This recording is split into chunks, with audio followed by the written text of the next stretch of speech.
Hello and welcome everybody to another of our co-produced care live streams. And today I am absolutely so excited to have a wonderful panel. We're going to be talking to Providers Unite. And I know that you've been tracking them. I know that you've been following them. I know that you've been making a fuss. And if you haven't, then shame on you and get involved. I'm going to be putting on here ways that you can follow them, that you can interact with them, that you can join their calls, and we're going to hear all about it. So I want to try and I know a lot of people don't watch live and a lot of people watch back. We're a bit earlier than normal. We're not at lunchtime. But if you are watching live, then put stuff in the chat. And if you're not watching live, then tell a friend, get people into the stream, get people watching back. You can watch back on this exact link that you are watching on now. So there's no pressure. And yeah, let's get into it. So we today are going to be talking about a fantastic movement that's happening with people in social care. It's led by #Providers Unite. I'm not going to take away their moment to tell us what it's all about. But today we want to really contextualize why they're doing what they're doing, why it's needed. And I think everybody knows that there is some big challenges coming down the line for social care, and that something needs to be done about it. And I know over the years I've seen doctors and I've seen nurses and now I've seen farmers, and everyone seems to be fighting their cause. But social care it touches each and every one of our lives, and it's in real jeopardy at the moment. So it's a wonderful movement, and I'm super excited to be speaking to two fantastic guests. I'm going to give them a chance to introduce themselves. But I'm going to just give a shout. If people could just like and share and subscribe to the channel, but especially like it, because then it tells the algorithms that this is something that other people want to watch, and then we can snowball this and get more and more people watching and engaging with what we're doing here. So please do engage and support this. So I'm just going to show you right at the up front how you can get involved. So Providers Unite, I know they're going to talk a bit more about how people can join, but if you're not sure, I've put it also in the chat, their website where you can sign up and find out some more. And I've done a bit of a screenshot of that. I've also put the email because there is a WhatsApp group which keeps people very much in tune with what's going on and the activities that are happening. And also if you want to support, you can do that. So info@providersunite.co.uk, email them and get involved in that way. They've been really shouting out a lot of things around social care and what's needed. And I'm going to just introduce them, and then I'm going to put some more screen grabs up about the things they've been doing on social media, because I think it's been really interesting how they've used AI, I think it is, to get some photos. So without further ado, I'm going to introduce both my guests. So this bit is always a little bit clunky, so I'll do one and then the other. Hello both. So we've got Raj and we've got Kat with us today. So hello both. Since you're already unmuted, Raj, I'm just going to give you the opportunity to say hi and just introduce yourself, what you do and why you're interested in joining the cause and supporting Providers Unite. Hi, Sophie, thanks for having us on. I'm basically a provider in Norfolk. We've got 6 care homes in a small cluster. I've been a provider for over 22 years now, and yeah, we've always had challenges in the care sector ever since I've known it, whether it's been staffing or funding or whatever. And this is perhaps the worst I have known it to be. I don't remember a time when it has been so bad, and I don't think that the current government is listening, and they seem to be on their own road path to with health and social care, and they're not listening to anybody at all. They've got no understanding of the perils that we're facing, the cliff edge that we're approaching, and they seem to think that throwing money at the health services is a wonderful option. And of course, social care is having to pay for that through the taxes that they've imposed on not just social care but every business up and down the country. So we've got to a stage where we're just fed up now. We need people to listen, and there are many care associations out there, and they have their sort of political connects and things, but it's providers like us that have been too afraid to say what we feel, and we're getting together. And that's what Providers United is about. It's a movement of providers that are literally coming together and trying to get their voice heard, directly with the people that make the decisions. I think that's so true. And that's the way I see it. And I think it's that coming together which has really spoken to me.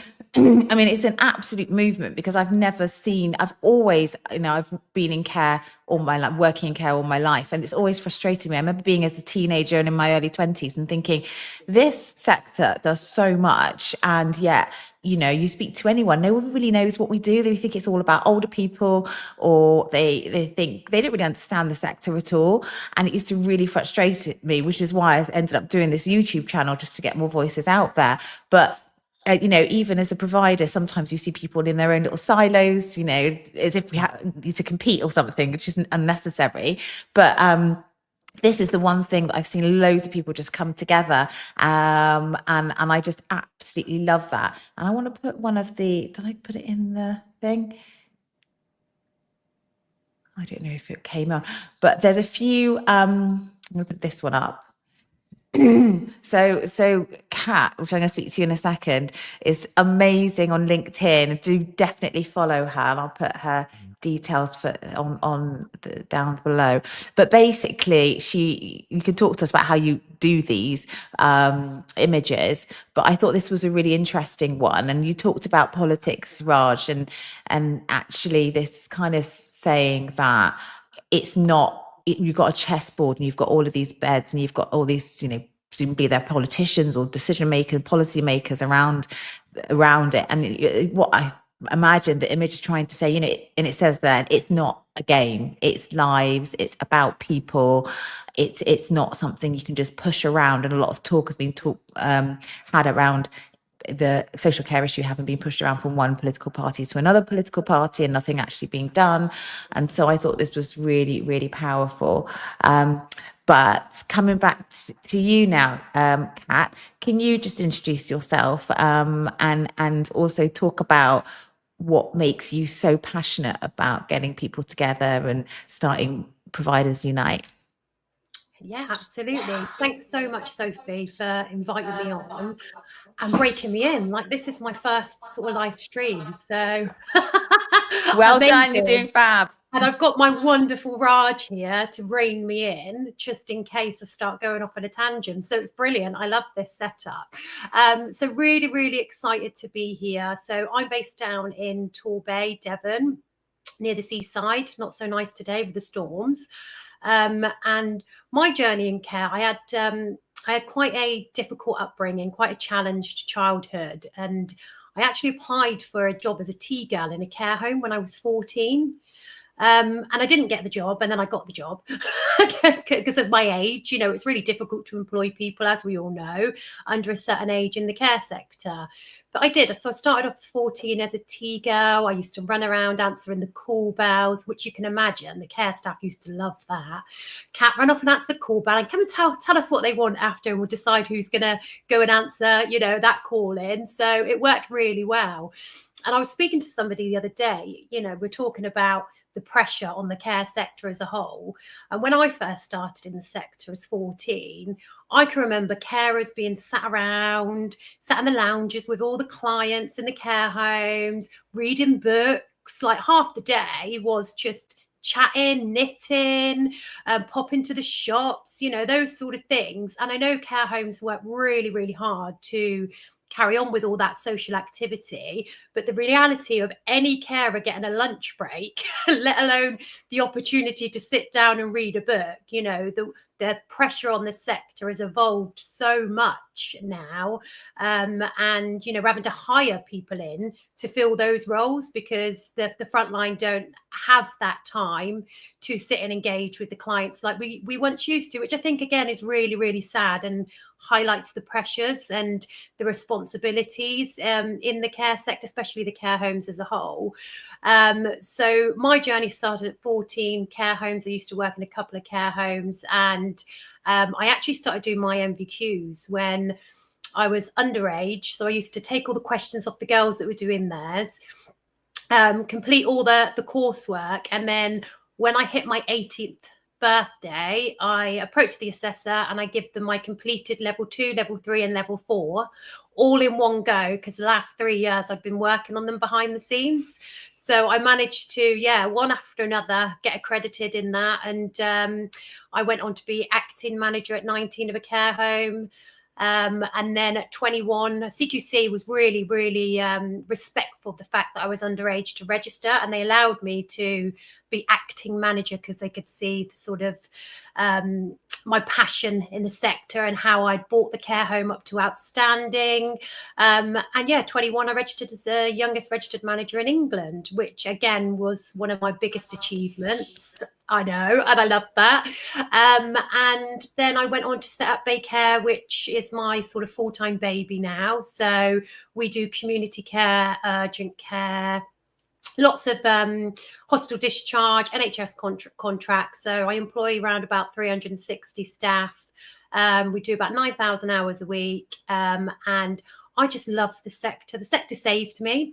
I had, like I said, I had really challenging upbringing, and then I went full hyper focus into the social care sector. I love it. I love what it represents. I love the people, you know, the people that we care for. I've got every minute of every day to sit and just talk to them, the history they have, the knowledge they have, you know. And I always joke when one of the conversations we had about I was wearing dungarees, and they used to say to me, oh, back in my day, they were really fashionable, and all these sort of old sayings, and you see pictures of them. I just love it. I love what it represents. And sometimes those people that are in receipt of care, they're a number, they're a budget. And that is not what the sector is about, you know. So for me, Providers Unite, as you were saying, so from Raj, this is coming together, not under one sort of network, one national body. We're coming together because we want to, and we are coming together and we are one voice. And that is exactly what Providers Unite is about, and why I'm so excited that all the people that have joined Providers Unite have a story like mine. They have a passion like mine. You know, I could go on for hours and hours and hours about how beautiful the sector is, but the reality of it is we've got all the beautiful stuff, but you know, there's a harness around us, and that harness is killing the sector, and that's what we need to remove. Absolutely. And I love that really impassioned story about how you're so invested in the sector. And I think a lot of people think it's just a business for some people, but actually, like you say, it has such incredible effect, and it really does have a lot of makes a difference to the sector and to people who are supportive. I really want to get to understand how you talked about involving a lot of people, and obviously the care sector has it's really diverse, it's really heterogeneous, and I think that, well, some people, because obviously the name is providers, but what I love about the discussions that we've had is that, in fact, we're including everybody. So it's everyone from carers and others. So can you talk a little bit, Kat, about how you've tried to involve the sector, even though it's Providers Unite as the banner, it's just the name it's been given. It's actually quite very inclusive. I think with Providers Unite, it's how you read it. So for me, providers is anyone that provides a service, anyone that provides care, anyone that provides to the sector. So I think people can look at it and think, oh, it's just providers, but no, it is anyone who provides a service. So unpaid carers provide a service, carers provide a service, companies, voluntary sector, the doctors, we're all provide, all the suppliers, you know, we're all providing. So I think it's about breaking down that the status of provider, which I am working really hard to do. But I don't think you can ever think of one tagline to represent the whole sector. We are one voice, and this definitely is not just about the companies. You know, there's lots of people involved in care that are charities, not for profit, voluntary, and that is exactly what Providers Unite represent. The group is full of people from different backgrounds, different sectors, and I'm really at the moment we've welcomed in some unpaid carers that are very vocal around sort of their relationship and experiences in the system, and I love them. I'm so excited that they're in the group and they're bringing some healthy challenges and also educating themselves on our challenges as well. And that's what we need. We need more support workers, carers, unpaid carers to join the movement. And I feel, you know, we're only like 4 weeks in. We're so new, and look what we've created already. And a lot of the associations still haven't heard of us, and a lot of the little networks haven't heard of us, but they're becoming to hear about us, which is amazing. And we're also breaking down, you know, we've got associations that are worried that we are potentially looking to try and steal their members or form a whole new network. We're not here to do that. Providers Unite is a movement. Providers Unite is one voice. We are one voice. We're not here to form or take away anyone's members. We want all the associations to join us, join the movement. This is what they're doing. You know, they've already built that network that are representing the sector. So what I want them to do is prove it. Prove that you're representing your networks and join the movement. Put the politics to one side of the fear of losing your members, and remember why we're doing this, because we're advocating to say that it's for the sector. So join us and join the movement. And certainly people are, you know, I've been doing a lot of personal campaign on my social medias. Everyone now in the group, Sophie, you as well, you know, we're all coming together to get the message out, and we're growing every single day, and we're growing our voices, we're growing the movement. That's what we're growing here, not a network to commercialize. We're growing a movement for the day of action. Excellent. So much I want to pick up on there. Before I do, I'm going to come to you, Raj, in a minute to come back on the sort of like working together point and anything else. But I just want to touch base on what you talked about in terms of social media. I hope I haven't got too much echo, people, as well. I think that my room is a bit echoey today. So a few things that you've been sharing, Kat. And I love this image, you know, calling sponsors. There's opportunities for people to sponsor as well and support. I love this image it's putting social care right in the middle of politics, and not in the periphery. And I think this is a really good image. And again, you know, these are the things on social media. I know that Providers Unite has, I think it's got all of the social media tags. People can follow them and reshare, because I think the more that we can reshare this amazing material, the more that people can get the message out there. We really need the support. And this one also, I think, is great. You know, again, going to the decision makers, the people who can make or break the system, really, and that's around saving and uniting social care, and it's that idea of uniting people, bringing our politicians. If you've got an MP, if you've got a councillor, you know, why don't you just copy and paste this link and email it to them and share it out so they can understand what this is, and it's not something scary, and what, you know, it's a very calm, measured movement that has got passion and care at the centre of it. So I think this is what they're trying to work, because I'm part of it, trying to portray something that we can get involved in. So Raj, just coming to you on the idea of working together, and anything else you wanted to come back on that Kat was talking about. Yeah, I mean, Kat was talking about the earlier days. Social care has changed. It's evolved. It's not what it was 20 odd years ago. We get people coming into our homes and they're absolutely astonished at what we actually do. The acuity of needs now of people that we look after is far, far greater than it was even a decade ago. As Kat mentioned, used to go in, make cups of tea, sit around, knitting, watching movies, reading books, that sort of thing. That still goes on, but we have so many delegated health tasks that carers have to do, and they have to be trained, they have to be qualified. It's no longer a role that anybody can walk into and sit and just have a cup of tea with somebody. It's nothing like that anymore. We have to administer medication, we have to administer life threatening conditions, we have to look after those.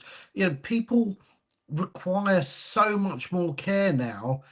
We are almost like mini hospitals, and looking after people at home is the same thing. People have so many more needs than they did, say, even a decade ago, and that needs to be recognised. I think some of these politicians that make decisions need to actually get out into some of these environments and see for themselves, because I know we have press that come into our homes, and like cameramen, journalists, they're absolutely astonished at what we do. They didn't realise the level of service that we actually provide to our elderly and vulnerable, and I think that's very important. And I think with Providers Unite, we need to get that message out there that we're not just sort of companion caretakers for their elderly.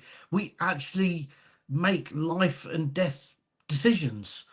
We look after their needs. People are very, very ill, some of them, and because they don't have room in hospital, they do get discharged to care homes where we provide that, not just the medical care, but also that love and compassion that goes with caring. Some of the end of life stuff that we do, and our carers have to contend with on a day in, day out basis. There's not a single care home that probably doesn't have somebody that's on, that needs end of life care.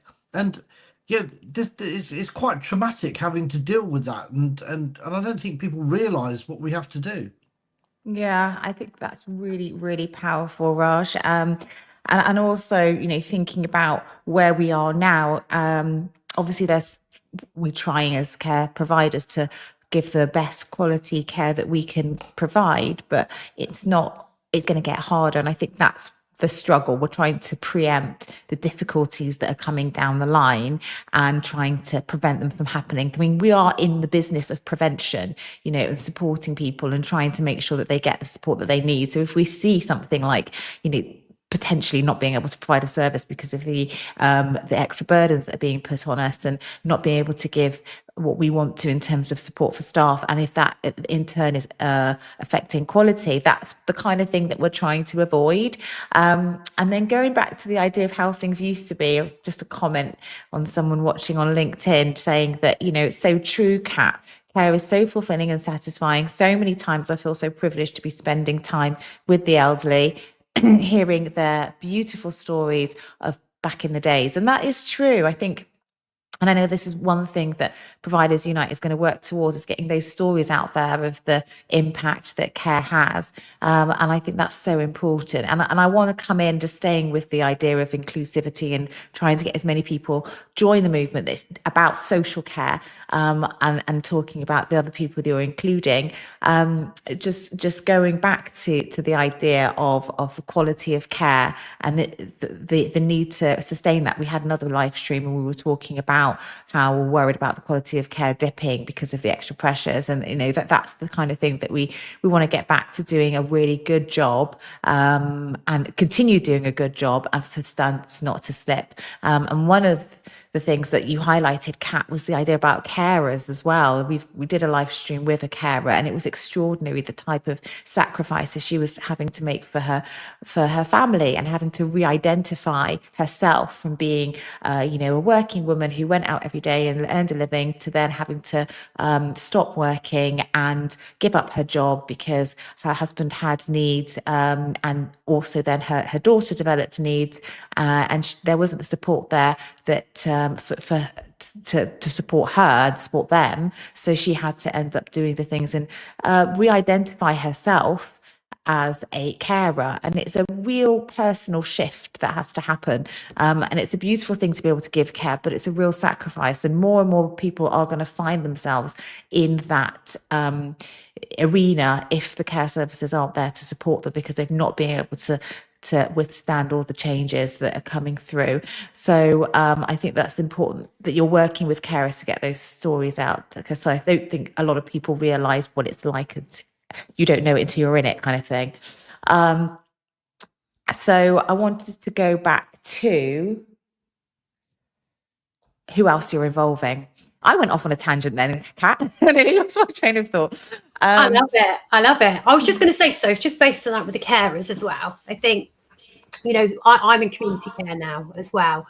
And one thing that I drum on about this all the time is, the carers they're not carers. Okay. They go in, they are counsellors, they are cleaners, they're pharmacists, they're cooks, they're domestics, they outpay your bills. They do so much more in a 30-minute visit, by the way.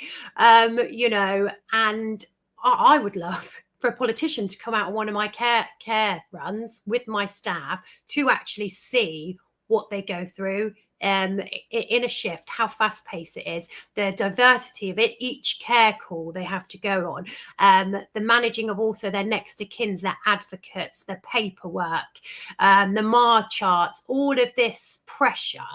Like Raj was saying, we're not sure if the Prime Minister is going out and visiting any care homes. We'd be really, really interested to know if anyone has got a planned visit. Let Providers Unite know. But publicly, I'd like to invite him to also come out and come down to my company and work with some of my carers that are in the front line in the community, because we are more, we do more. I have heavily invested. I know there's a lot of talk out there about high profit making companies, etc.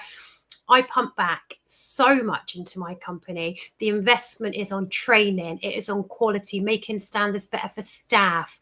I always call it my fluffy stuff, my staff appreciation, my group meetings, my events, my awards, my parties. Every month we give out bonus schemes, we give out appreciation gifts. There's so much more that goes in to running the system that people don't know about, they don't talk about. But this movement, we all know, we're all one voice saying the same thing, and it's amazing. Like the passion, I couldn't even put a picture up. I've been trying to visualize what do we all look like in this group, but I can't mentally put a picture to that at the moment, because it's just so powerful. But it's really sad, especially like you're saying, people that have then gone into the carers role. I do anticipate, with the concerns regarding the budget, that we will have to lean more on family members, etc. And we have to think about that as well, because we already know we've got such a high level of mental health issues in the United Kingdom. And all this is going to do, if we start removing people's choices of having a life, a job, freedom, all that pressure of caring for your loved one, it should be special time together, not actually having to take on that duty to look after them. Then all we're going to do is increase the need for mental health services, etc. When actually, with the resources here, we have the answers, we have the solutions, we have the resource, but what we don't have is the support we need to thrive. Absolutely. And I don't know whether you wanted at this point to talk to a little bit. Actually, before I do that, I just want, before I will forget, what I also, because there was a meeting with people who were involved in Providers Unite. You had somebody with lived experience as well. This is a space for them too. And I think that's really important. It is Providers Unite, but it's almost like saying Providers Unite for the social care sector. And it was really great to hear somebody with lived experience, feeling empowered to talk about their opinions and how we should be operating and the kind of things we should be doing. So it's very much co-produced. They're very much involved in how the operations of Providers Unite and how they'll be campaigning, but also to encourage other people who have lived experience of using care services, sort of drawing on health and social care care specifically, then they can join, they can get involved. And can we talk whilst we're in the middle of this about how people can be involved? So I'm going to put up a few banners and links in the chat, but maybe Kat, you can just talk us through, if you are wanting to get involved, the different ways that people can do that. And I'll go on mute and just do a few posts now. Absolutely. I mean, the main thing for us is visiting the website. Join up on the website. Thanks, Sophie, for putting up the link there. With the website, we'll send out all of the comms sort of through email. We appreciate we've got a lot of busy people, and not everybody wants to be in the WhatsApp group because it's very active. So it doesn't suit everybody. So if you want to be, don't be put off. You don't have to be in the WhatsApp group, but just join on the website. We've got the amazing Victoria, who's project leading the Providers Unite campaign. She is managing sort of all the comms and the emails that come in here. So please, yeah, just join up here, share the link, send it to your local networks. Share it far and wide. What I'm also really interested in is bringing up, like I said, other networks in that represent groups of people. That could be groups of providers, groups of unpaid carers, groups of voluntary sectors, anything like that. Please join up, but then also drop Victoria an email if you're representing a network or a group, just so that we can also add you to our representation group as well. So that is our first choice. Secondly, if we have the WhatsApp group, very active, absolutely love the WhatsApp group, and we post announcements out there every day as well. So again, you can email Providers Unite, ask to go into the WhatsApp chat, and then we will add you in there. Also, you can message me on LinkedIn, and we'll message me, message Raj, Nadra, all of us, and then we can invite you to the group. And I do share the link out regularly within the group as well.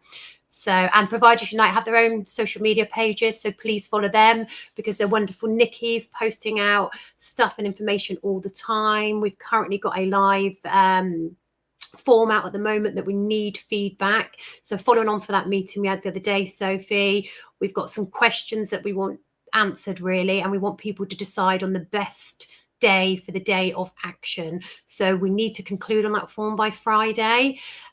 So hopefully everyone's seen the form. If you've not, it's on my social media, it's on Providers Unite's webpage, it's everywhere. Please fill it in and please join us on the big day. I think one of the other things is that if you're a member of a local care association or even national care associations, the vast majority of them are actually supporting Providers Unite. They are fully aware of it. So, people can get involved by making sure their local care associations are also registered or, logging in and looking at our social media. And also a lot of them are actually putting that out to their members as well. And if they're not, then, you can ask your local care association, get involved because we want to get involved. Excellent. I've got the wrong Survey Monkey up there. That's for our peer-to-peer mentoring. But I'm trying to multitask, so bear with me. We'll allow it, so don't worry. Someone's taking it down for me. Thank you. Oh, there we are. I was just going to, if it's all right, did you want me to say how Providers United started? I don't think I did answer that question earlier, did I?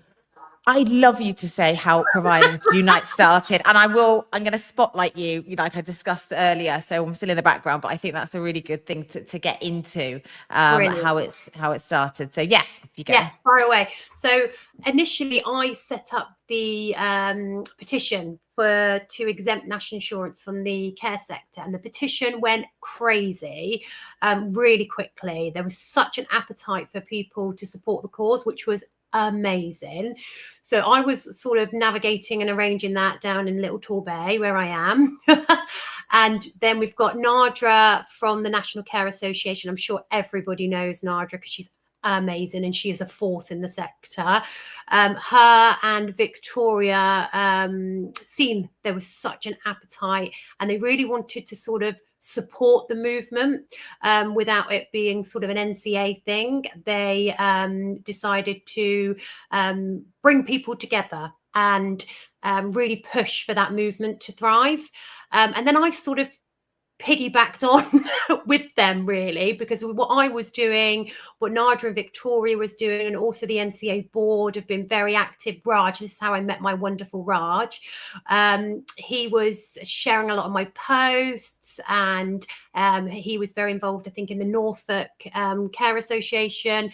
And then we got talking, and that's how then again I sort of re-linked up with Nadia and Victoria, and then we all sort of come together and carried on trying to drive everybody to join Providers Unite.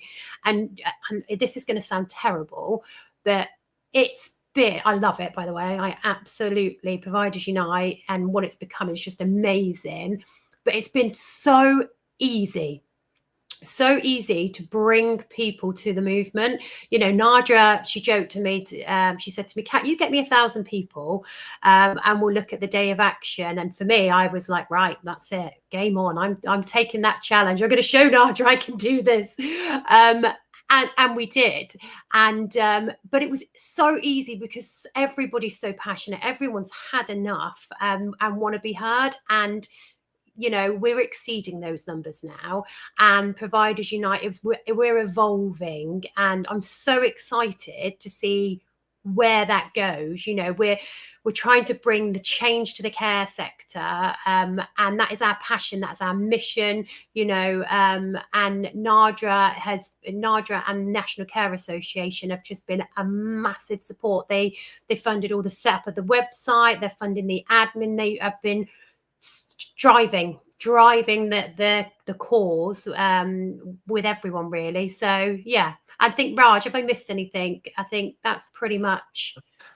I think it's sort of driven, like we said, it's a movement, it's been driven by the passion of providers that are now saying enough is enough. We will not be the poor cousins anymore. We will not be the Cinderella service. You know, we see what's going on. We hear what's going on with the health services. You know, we see people in hospitals that are waiting to get into social care. And yet, by the same token, where we are in Norfolk, 4 care homes have closed around us just in the last couple of months. 4 care homes. Beds have been lost. And you think to yourself, where is the disconnect here? You've got people in hospital, you've got people in ambulances waiting to get into hospital that can't get beds because they can't discharge people, and yet care homes are closing down. We have to ask ourselves, why are care homes closing down? Why? And those people that are in the care homes are they're being displaced because they're losing their home and having to find somewhere else. Why is this happening? So there's got to be a reason, and partly mainly it's because care homes just simply cannot survive on what local authority fees are set at. It just doesn't make sense. I mean, in daycare, I think there's one local authority that's offering like, you know, £15 an hour or something. Well, you know, by the time you've paid the carer, what is left? And then on top of that, the government wants to increase the national insurance. They want to get national insurance from all our part-time employees. Those people that work part-time, they're now included in the national insurance threshold. You know, they want to tax our migrant workers. You know, just recently, I think 2 days ago, they've announced that to employ a migrant workers, the certificate fee is going up from like £230 to £535. Why? We cannot do without people. What are they? They're stopping us from employing people. They have no credible workforce plan that is allowing us to train people. Yeah, as we said earlier, the acuity of needs of residents that we look after, we need to train our staff. We need to make sure that they have the necessary training. Is not free. It takes time. It takes money. So what ends up happening is that we will inevitably see a deterioration in quality of service, because in a care home, say for instance, if you've got 5 members of staff on and you've got to now pay all this extra national insurance and taxes and everything else, somebody's going to sit there and say, well, look, let's squeeze 4 on. So we're going to have 1 less, which means the quality of care starts deteriorating. Something's got to give, Raj, isn't it? And it's something's got to give. Well, we don't want to, the sector, we strive to make sure we pay above national minimum wage, right?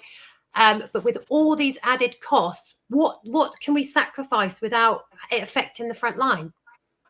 You know, what people are having to make these decisions, and it's scary, isn't it? Because like you're saying, Raj, we're going to try and squeeze it even tighter, which is just going to affect the quality. And I think what people don't understand is actually we are one of the most regulated sectors, health and social care. And on top of that, you've got the CQC, which also regulates NHS hospitals and GPs and, you know, pharmacists as well, I think. So, you know, well, in that, so if you think that, you know, those services need to have the right pay conditions, support, then, you know, it's a similar sort of thing. All our staff have to be trained to a statutory minimum level. We've got to pay the TQC for the privilege of being inspected. You know, you've got to have HR, you've got to have recruitment, and sometimes you have owner providers who are doing all of that themselves, and they're at capacity because actually the sector is really lean, and we've learned to be lean over the years because we've had to.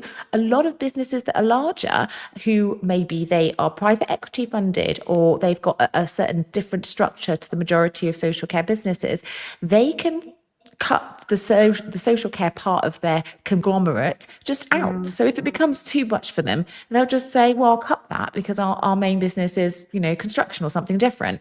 But a lot of people don't want to do that. But we've learned as, you know, SME care organisations to be lean. And I think that's where the urgency comes, because we are looking at the figures and we're doing the maths and we're talking to our finance managers and we're just saying this type of lean is just not a good lean. This is a really dangerous type of lean. And we're not happy with it. We're not comfortable with it, and we actually don't think, we got to think whether we carry on or not, because we actually don't want to stoop down to the level of that poor level of care. So I think this is the urgency that you're talking to, and it's just amazing listening to you. CQC have their own challenges at the moment. We're all, you know, that's national news. What CQC don't have capacity for is a declining sector either. You know, so if people are going to start cutting back on quality, that's going to increase the workload of CQC also. And they're already trying to sort their own stuff out. And I think, you know, clarifying the focus of Providers Unite, it is, you know, the day of action is about the financial impact of these current policies that are being enforced on us. You know, that is our focus at the moment. You know, other services like the NHS, etc., are not being burdened by these costs, but we are. And we need to unite to, you know, highlight that we can't, like you know, like Raja said, we're at the cliff edge now. And we've said this before, people have said this before, okay, but never have we come together like we are now before. So we mean business, we are united, and we are going to be heard. We have to be heard. And, you know, after our day of action, you know, there's broader things that need to also be looked at and challenged and discussed. And I think, you know, hopefully the long-term plan of Providers Unite will be to carry on that movement beyond, but one thing at a time. And right now it is addressing, you know, this big burden that we're all going to be facing.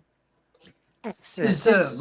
Matt just put in his comment that their LA is giving them a 3% increase. Now we all know, we've all done calculations. You know, the NI lift and changes there are going to cost providers somewhere in the region between 10 and 11%, depending on how many part-time employees they have. Now, where is that 7% going to come from? It means it has to come out of the staffing budget. Now, if 70% of our costs goes towards staffing, then, as I said earlier, the only way that providers are going to survive is by cutting their staffing levels. And that's going to deteriorate in, you know, the quality of service that we provide. And it's those providers that rely primarily on local authority funded clients that are going to suffer the most. So, you know, we can't all afford private fees, and we can't all afford to be in the big luxury homes. You know, many clients are funded by the local authority. In turn, local authority is funded by government. So why can the government not see that they need to either exempt social care from the increases in national insurance, or provide the local authorities the funding to pay the money so that we can pay it back to the government in the first place. It's just crazy, absolutely crazy. No, spot on, Raj. I'm just nodding ferociously at that. I just 100% Me too. all the way. And I thought I was Got on me mute, but I like a big wasn't. nod. So I'm going, yes. Go on, Raj. I feel like you were Kat, going I'm to come in, almost Kat, on something expecting as your- well. I'm almost expecting your picture to come live behind you and all of them to stand up going, here, because you're in the house, you know, like. Wouldn't that be amazing? If only one day. Unfortunately, most politicians are very silent on this issue because they know the issues that we're facing, and they don't have a solution. And the solution is that they can either exempt us or fund it. And I think, you know, with Providers Unite, the power we have in this group of people, you know, oh my God, you know, we're not hiding anymore. The knowledge, I mean, the politics. I mean, I'm not going to sit here and pretend I am Nadra, because Nadra and her politics and the whole NCA board, actually, they're all amazing. You know, what I bring is the passion, the drive. But the group, you know, they're picking it to pieces. They're picking to pieces the policies. They're challenging it. They're all coming together in one bubble like they've never been like before. And it is a movement. I'm telling you now, I would be worried. I would be worried. But this is peaceful. We are doing this peacefully because we're caring. We're the care sector. That's what we do. But we do want to be heard. And, you know, from anything, all these podcasts, all this sort of stuff we're doing, all we want is people to join the movement. It doesn't cost you anything, just a bit of your time if you want to come to the Day of Action, because we want you there. But or just pay us with your compassion, pay us with your lived experiences and your knowledge. That's all we want. Those are incredible messages, and I think that's really powerful. I'm conscious of time. And what I'm going to do is I'm just going to flash up a few things that you've shared, Kat. And if anyone wants to put any questions for the Providers Unite movement in the chat, maybe something wasn't quite clear or you want to know something, then please do that whilst I do this. And then I'll come back to Raj and Kat for any last points to raise. So one of the things was... people talk a lot about, we have to talk in terms of money when actually the capital, the issue here is people, it's social. But you do often, when you're talking to politicians and policymakers, have to talk in these terms. So there's some helpful statistics there. Every £1 invested in social care generates £2.36 in socio-economic benefits. And there's another one. Social care employs 1.59 to support 1.6 million people, making it one of the largest employment sectors in the UK. And I think we employ on par the same as the NHS, or a little bit more in terms of people, but obviously the paying conditions are vastly different. So there's loads of different issues here. But yeah, I just wanted to bring those two things up. And actually, I wanted to just, while you both are thinking for last moment, someone did post about their experience as a care worker, I think it is, of care. And it's a long message, so it might all disappear, but I'll just pop it up. Does it show? Oh, yeah, it does. Working in social care is incredibly rewarding. I feel a deep sense of purpose, knowing that I am making a positive impact on people's lives, building relationships with service users, supporting their independence, and witnessing their resilience is truly inspiring. It's a privilege to be part of their journey and to make a difference in their community. Of course, it's not always easy. There are challenges and emotional demands that come with the territory. And there's more there, but it's a very long comment, so I don't think it shows it on StreamYard. But you get the gist anyway. Someone just saying how much they love the sector. And I did write a post on LinkedIn. I'm trying to write an article every week, stay true to my New Year's resolutions. And one thing I was reflecting on was, I think it was compassion exploitation, where this is the way I kind of encapsulated it, is whereby as a sector you have people like that commentator there saying how much they love their job, and our politicians really living off that compassion that people have for the sector and saying, right, out of all the sectors we need to privilege right now, they can come down the list because they're going to do the job anyway. So I think that's exploiting that compassion that people have for working in it, for supporting it. We have a lot of people who are families and friends who support the sector as well, people who work in it as well, and providers. So I think we need to be mindful of that and just not be complacent that how much people do get out of the job that they do. It's still demanding and it's still worthy of support and recognition. So yeah, that's my thoughts there. I'll come to you, Raj, with any sort of lasting comments or thoughts. Sophie, you're absolutely right. We exploit the goodwill of the sector. Carers, anybody that works in the sector does it because they have kindness, compassion, and are willing to provide that care for the people that they look after. And we can't sit back and ignore the fact that they also need recognition. They also need a reward for what they do, and the responsibilities that they have need to be recognized. And we're failing to recognize them, to reward them, and to do anything in our sector. And unfortunately, that is exploitation. That goodwill will run out sooner or later, and that's why Providers Unite has grown now to the point that it has, because people have said enough is enough. We cannot survive on fresh air and daisies. We need to be rewarded for the work that we do. The work is exceptionally difficult. It's not easy anymore. The hours are unsociable. We are on call 24 hours a day, 7 days a week, 365 days a year. When some people are tucking into their turkey, we could be dealing with carrying out CPR on somebody that's that needs a life and death sort of situation. And it's incredible that we forget all that, and our politicians have forgotten that only years ago we were all sitting outside clapping for our social care heroes and what they were doing to look after our elderly, and today they're just been discarded like fly in a soup, basically. And that's why the movement is so strong, because people have just had enough. We're no longer going to be the poor cousins. We want to be equal. We want that seat on the table. We want to be heard. We want to be listened to, and we want to be, above all, we want to be treated fairly. And that's where I want to leave it. Kat, if you got anything else to add? I was just going to say they surely taxed that clap, didn't they? Yeah. We would have rather have not had it. So no, I think for me, everything Raj has said, I'm not going to repeat it. It's sector unity. That's what we're about. That's what we're here for. That's the message. We want to get out there, and the time fraction is now, not years down the line. We're not waiting for reports again, reports on reports.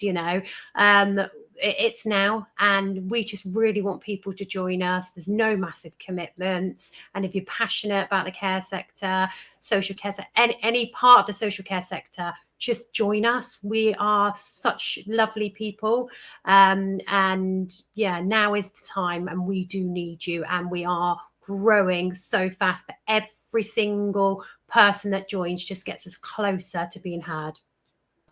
That's a wonderful message from both of you, actually. And I appreciate that. I appreciate you being on here.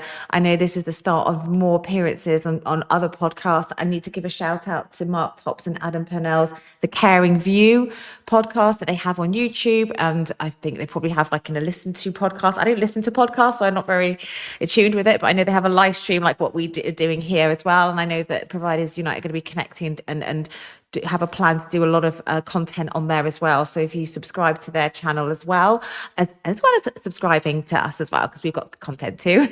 But no, I think it is really important, because I know that we'll be working a lot with them.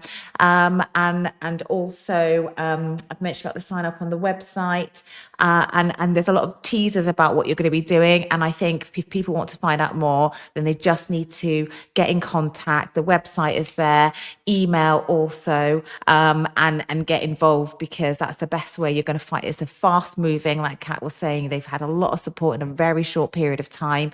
A lot is happening, and you know, I'd encourage people to get involved. Everybody, no matter if you're a provider, if you're not a provider, if you're just an interested member of the public, then email them, see how you can support, especially if you're an MP, or if you've got an MP. Everyone's got an MP. You know, share their message with them, and also, you know, just try to get involved as much as you can. And you know, if there are news agencies as well, you know, there's a lot about NHS, and that's really important in their problems. And then kind of social care is always a footnote. Oh yeah, you have lots of waiting lists in the NHS because of social work care, and that's the end of it. Actually get people from social care on first and foremost. And there's a lot of people within the Providers Unite movement there, if you email them, that are getting ready to speak to bigger outlets as well. So please do get in contact.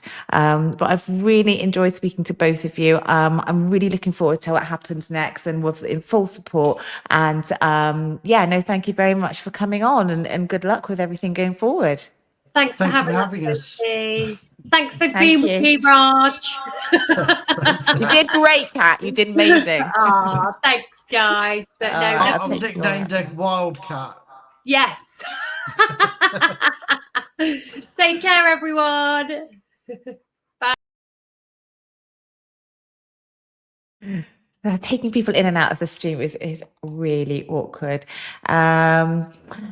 But anyway, that was fantastic. I really enjoyed it, and I hope everyone else did. And thank you for people getting involved in the chat. I just really, really appreciate it when people do that, because I feel that we're able to talk a little bit more, answer questions, reveal experiences. We are going to be doing more of these. I had a premonition that I should be doing live streams every Thursday, but I don't know if I want to commit myself to that. But we have got a lot planned. We've got a couple of MPs who have just emailed me to say they're interested to come onto the live stream here and talk about their vision for social care. So obviously I will be talking about Providers Unite to them, and you can ask them questions. So if you subscribe to wherever you're watching it, hopefully it's YouTube, because I think that's the easiest to use, but also we stream it on Facebook and LinkedIn. But yeah, get onto YouTube and subscribe, and then you'll be able to click the bell. I think gives you notifications of when we're about to go live, so you don't miss anything, because I do want to get people engaged. That's the whole point of this channel. A couple of messages from us. We are taking people who are interested in our group mentoring and support scheme that we're starting up in a couple of months. So anybody who might be interested in that, and I've talked about it before, and the first set of training and group mentoring, peer-to-peer mentoring we're doing is on workforce and social care, and we are focusing on supporting the social care leadership, really. So that's what we're doing. We've got a CPD accredited course, and it's not a normal training course. I don't really like calling it that, but we are encouraging sector leaders to come together, meet together, and problem solve together.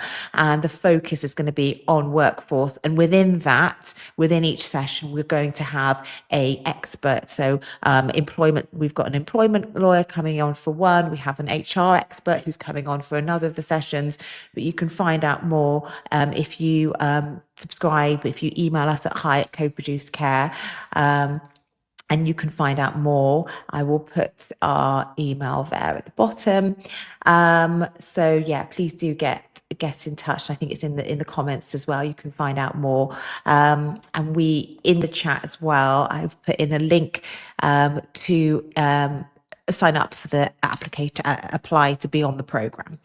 So that's them. A couple of messages from us, and I'm going to try and be really organised and end on time, because I always go over.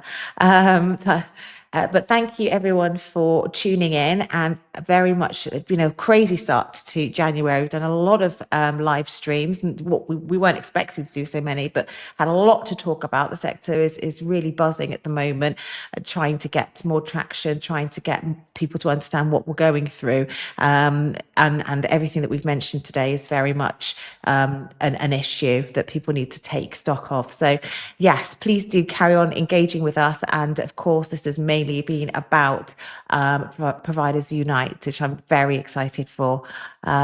Is it too much to say? I feel like I've waited for this for ages. Yeah, that's probably a bit too deep. My son would say, Mum, don't deep it.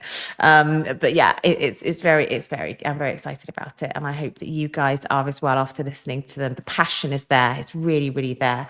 And the action is there as well. They're very organised, and they've got the backing of Nadia and her team as well, which is fantastic. A lot of people behind the scenes going at it all, 7 days a week. So yeah, that's everything. Okay, thanks everybody, and hopefully see you back on another live stream soon. Take care.